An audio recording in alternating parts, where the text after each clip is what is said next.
Hello Indian football fans, welcome to another video of ISL transfer market.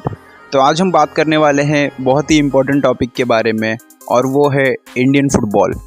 अभी कुछ month पहले की बात है कि इंडियन फुटबॉल का ऑफिशियल यूट्यूब चैनल हैक हो गया था और उससे थोड़े और देर पहले की बात करें तो AIFF यानी कि ऑल इंडियन फुटबॉल फेडरेशन को फीफा ने बैन कर दिया था। लेकिन भारत में रहने वाले बहुत से लोगों को ये न्यूज़ पता ही नहीं चली होगी, लेकिन उसमें उनकी गलती नहीं है। इसमें गलती है हमारे मेन स्ट्रीम मीडिया की, जो कभी फुटबॉल को कवर ही नहीं करता। हमारे मेन स्ट्रीम मीडिया के पास टाइम ही नहीं है कि वो क्रिकेट, रिलीजियस डिस्प्यूट्स और पॉलिटिक्स के अलावा हमारे साथ कुछ और शेयर करे। और हमारे मीडिया की थोड़ी और तारीफ़ करें तो हमारी मीडिया सिर्फ फीफा वर्ल्ड कप के दौरान जागती है और बाकी के समय उन्हें फ़ुटबॉल या फिर इंडियन फुटबॉल से घंटा भी फ़र्क नहीं पड़ता।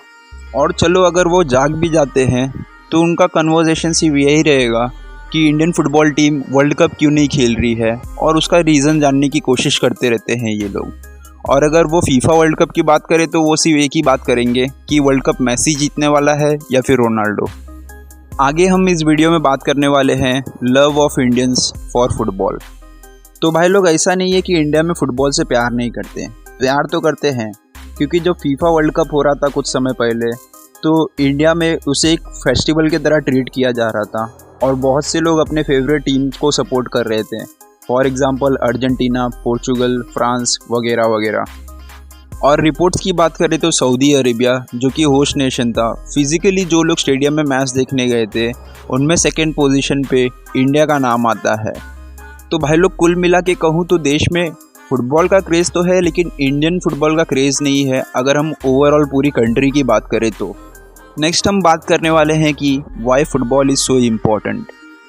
करंटली 211 कंट्रीज़ की एसोसिएशन फुटबॉल में पार्टिसिपेट करती हैं।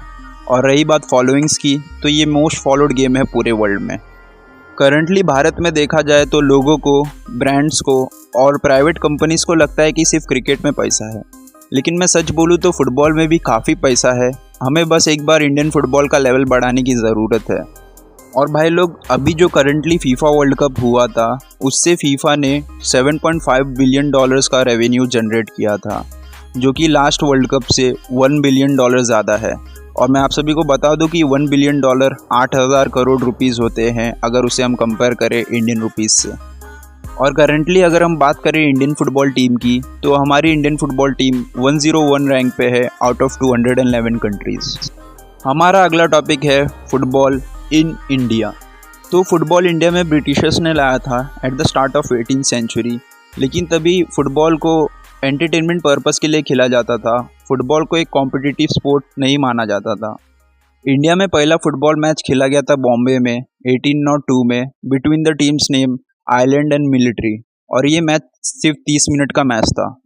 इंडिया में फुटबॉल का क्रेज़ तब बढ़ा जब इंडियन क्लब मोहन बगान ने ईस्ट यॉर्कशायर रेजिमेंट, जो कि एक इंग्लिश क्लब थी, उसे हरा दिया था 2-1 के स्कोर लाइन से 1911 में आईएफए शील्ड फाइनल में। और भाई इसके बाद तो फुटबॉल इंडिया में आग की तरह फैल रहा था और मोहन बगान became the national club of India. और जो प्लेयर्स खेले थे मोहन बगान के लिए फाइनल में, उन्हें इमॉर्टल 11 का नाम दिया गया था। और उसके बाद इंडियन क्लब मोहम्मदन स्पोर्टिंग ने दुरंत कप भी जीत लिया 1940 में। और इसके बाद से तो इंडिया में फ़ुटबॉल की पॉपुलैरिटी काफ़ी ज़्यादा बढ़ गई थी। नेक्स्ट हम बात करने वाले हैं golden period of Indian football के बारे में। हमारा गोल्डन पीरियड स्टार्ट हुआ था आज़ादी के जस्ट 1 साल बाद, जब हमें फीफा से एफिलिएशन मिला। फिर 1950 में फीफा ने इंडिया को फीफा वर्ल्ड कप में इन्वाइट किया, लेकिन AIFF ने ये इन्विटेशन डिनाई कर दिया। और एक थियरी की माने तो AIFF के पास इतने फंड्स ही नहीं थे कि इंडियन फुटबॉल फीफा और आने वाले ओलंपिक्स दोनों में पार्टिसिपेट कर पाए, और तभी AIFF ने ओलंपिक्स में पार्टिसिपेट करना प्रीफर किया, जो कि शायद सबसे बड़ी गलती रही है आज तक के इंडियन फुटबॉल के इतिहास में। और फिर आता है 1951 का एशियन गेम्स, जो कि इंडिया ने होस्ट किया था, जिनमें हमने गोल्ड मेडल जीता। और फिर उसके बाद आता है 1956 का मेलबर्न ओलंपिक्स, जिसमें हमने 4th पोजीशन पे फिनिश किया। उसके बाद से हमें एशिया का पावर हाउस माना जाने लगा और बहुत से नेशंस तो हमें एशिया का ब्राज़ील कह के बुलाते थे। और फिर उसके बाद 1962 के एशियन गेम्स में हमने फिर एक बार गोल्ड मेडल जीता, लेकिन ये शायद हमारे गोल्डन एरा का लास्ट ईयर था। नेक्स्ट हम बात करने वाले हैं डाउनफॉल ऑफ इंडियन फुटबॉल के बारे में।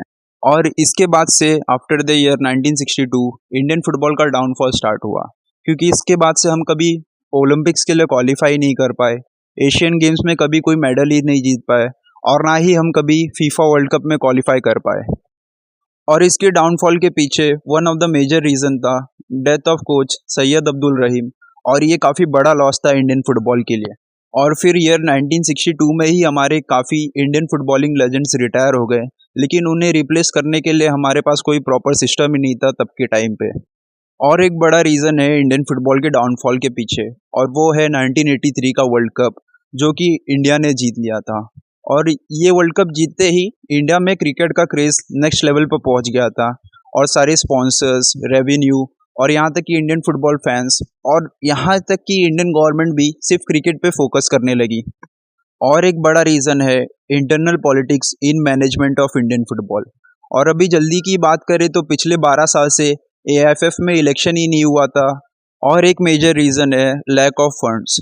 तो अभी लास्ट ईयर की बात करें तो इंडियन फुटबॉल यानी कि एआईएफएफ का फंड्स 50% से डिक्रीज़ कर दिया गया था।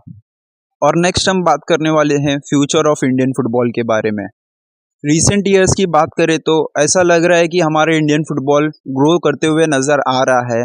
और अगर हम बात करें विजन 2047 की, तो अगर हमने वो अचीव कर लिया तो हमारे इंडियन फुटबॉल का गोल्डन एरा फिर से वापस से स्टार्ट हो सकता है। और भाई लोग, अगर करंटली इंडियन फुटबॉल को किसी चीज़ की सबसे ज़्यादा ज़रूरत है तो वो है हमारे और आपके सपोर्ट की। और अभी करंटली इंडिया में 3 करोड़ लोग यूरोपियन फुटबॉल के मैचेस देखते हैं, लेकिन जब इंडियन फुटबॉल टीम्स का मैचेस होता है तो पता नहीं वो सब कहाँ गायब हो जाते हैं।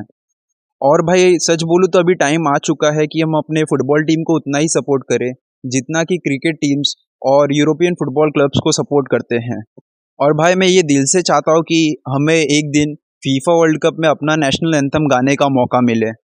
और इंडियन फुटबॉल फैंस ये वीडियो अपने दोस्तों के साथ शेयर करें जो कि इंडियन फुटबॉल को सपोर्ट करते हैं, और उनके साथ भी जो कि यूरोपियन फुटबॉल या फिर सिर्फ क्रिकेट को सपोर्ट करते हैं, क्योंकि अब समय आ चुका है कि हम इंडियन फुटबॉल को सपोर्ट करें और इंडियन फुटबॉल के गोल्डन पीरियड को वापस लाएं।